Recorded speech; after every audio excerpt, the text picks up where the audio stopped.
Though it's almost over, isn't it? We might get a little bit warm. Continue your craft on. Yeah. How'd you end up here in Denver, Colorado? Because I was working in professional theater in Little Rock, Arkansas, and before that in Indiana. I don't know if you've ever lived, or at least people are going to enjoy where they're going to be at, and that's beautiful. But I was living in Little Rock, and I had some friends who said, hey, we're moving to Denver on a whim. Do you want to come? And I had no friends, and I was in Little Rock, and I said, absolutely. So I dropped everything, and I left. Swear to God, that's true. Like, there was no business. There was no particularly interesting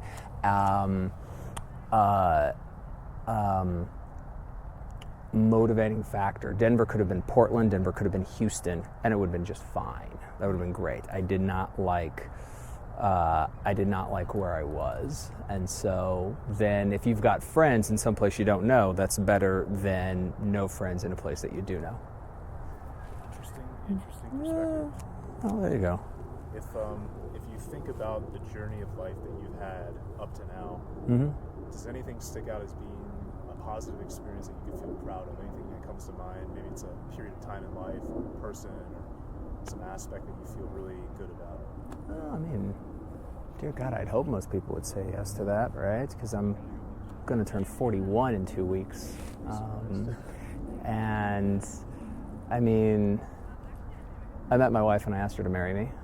That's about the best decision that I ever made in my life.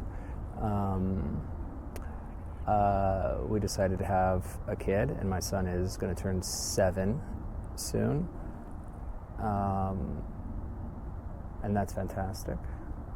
And I decided to start my own business a year ago. So I've been self-employed for a little bit more than a year. And that's a good decision even whether or not the business succeeds. So as someone that can relate to that journey, yeah. How do you view that decision? In what sense? And being a good one? Being a good one from an interpersonal, Right. Or I guess you said that it was a good decision no matter what. It's a good decision no matter what, because there's more to life than your finances. Right?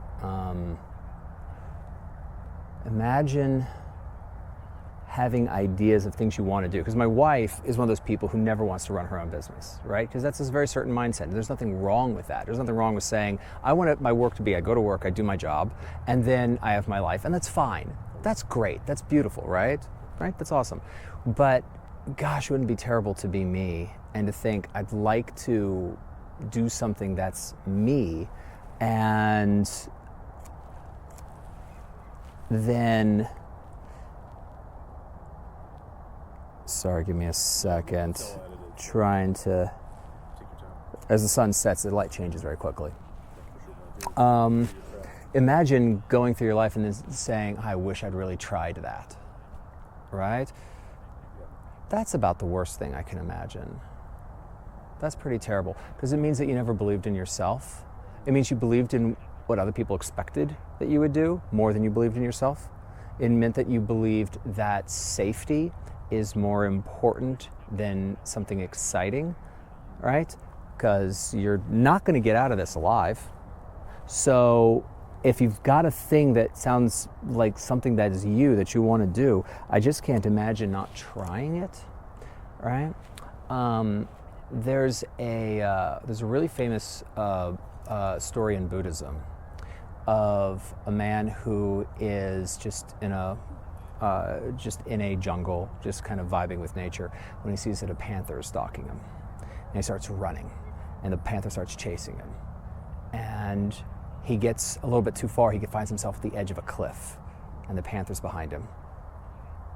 He starts climbing down. He grabs the edge of a tree that's growing out of the side of the cliff. 1,000-foot drop below him. Panther comes up above him. But he notices that the tree is actually growing berries, and he eats one. It's delicious. That's a fantastic That's story. life, right? You're going to die that way, or you're going to die that way, right? The only question is, do you eat the berry?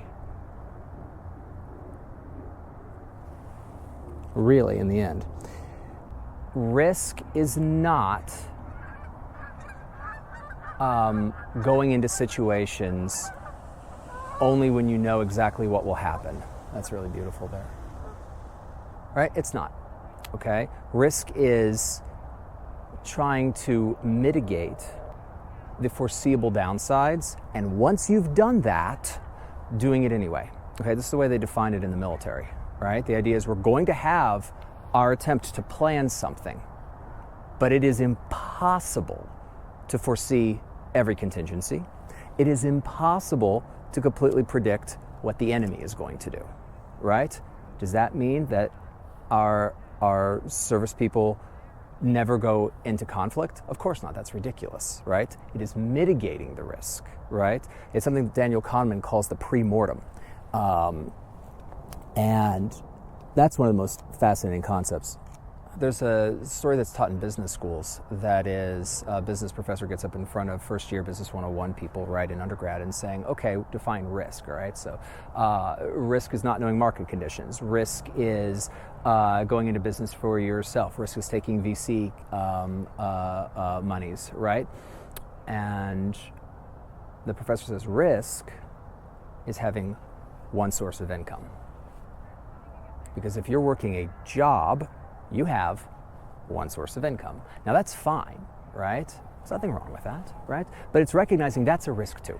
So, does that answer your question? That answers. Or does that kind of just go on a total rant? Well, every rant is an answer. Let me ask you a question. Sure. All right? Cognitively, in human psychology, how do people learn? Learning and memory, it starts with the release of dopamine, Right. which is a neurotransmitter for motivation. Sure. People learn, I'm not an expert, but I think experientially better than they learn didactically. They absolutely do. So they learn experientially, right? What experience do they have which causes learning the fastest? I guess one that's traumatic. Failure, right? Failure. The human brain learns from failure. So if you deny your failure, you deny learning, right? Like that is it. That's how it's the major problem in high-level performance jobs, right? How do you train surgeons? How do you train pilots, right? Because those are positions where you must fail to learn, but you can't fail when you're learning how to do open heart surgery, right? Correct. So the hardest training courses in the world are trying to teach those particular skill sets, okay? So if you have trauma, of course you could say, I wish I wasn't traumatized, right? Because I think that's absolutely fair, right? But regular failures, right? I don't think you should ever wish that those didn't happen to you. Now, I was never traumatized. I was never abused, right? And so those are things that you can say, hey, I wish that hadn't happened in my life, obviously. I get that. That's a lot of things psychologically you've got to move past, right? But failure? Hell no. Hell no. I worked for 2 different companies that went into bankruptcy. 2. I've been through bankruptcy as an employee twice, right? I've got a different view on risk, right, than I think a lot of people do, all right? My dad worked in government his entire career. He never had to deal with an employer going out of business, which is the big benefit of working for government, right? 100%, right? If the government goes out of business, your job is the least of your problems, right? I guess, man, if you don't mind my asking, this would be maybe a more existential question. Sure. People, like let's say entrepreneurs, some people that have their own business, perpetually dealing with failure by trying new things, because that's part of it, right? They're going into this uncharted territory. Then, if life changes and they say, I need a moment of stability, maybe back into a traditional world, the traditional world doesn't necessarily want to have cognitive effort to understand that weird narrative. And it's almost like, well, that's the smartest person in the room because of all these failures he's gone through, but yet society won't necessarily accept that person back because of their... I talk about at the business table, right? Like you've got, right? If somebody who's an entrepreneur, right, who decides, I'm going to go back, because I have a good friend named Jeremiah who, he owned his own business for 20 years, went into just being an employee, right? He did it, and he's very, very happy with it. Because he did exactly what you're saying. He's saying, hey, I want to go into a sense of stability, right, for the last 20 years of my career. That's great, right? That's what he wants, right? But here's the thing about an employer. If an employer looks at somebody who ran his own business, right, failure or not, and decides that is a detriment on the resume, right, that is somebody you do not want to work for, period. Because they want somebody who is not thinking, right?